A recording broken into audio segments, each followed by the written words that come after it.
Sanibonani-ke guys. So for i-cheese omelette laba bebebuza ukuthi yenziwa kanjani. I think ngake ngayishare recipe yakhona eyesibili le. Uzoqala ngokusotheya ama-veggies akho, mina ngisebenzise ama-peppers, ngase ngifaka utamatisi, but utamatisi wami ngukhiphile ama-seeds.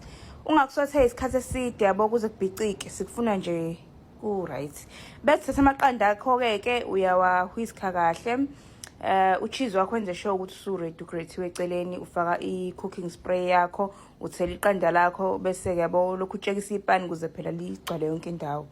And then uthatha lama veg akho uwabeka kwi-center yeqanda lakho noma ngathini ngapha eceleni, ubeka ku-half weqanda lakho. Guys, nawe uyabona ukuthi kwenziwa njani, ngingachazi kakhulu. Bese uzama ukuligoqa kahle-ke, kuzokwenzeka lihlephuke but uzame nje ukuthi ulidonse ngisho nangesandla.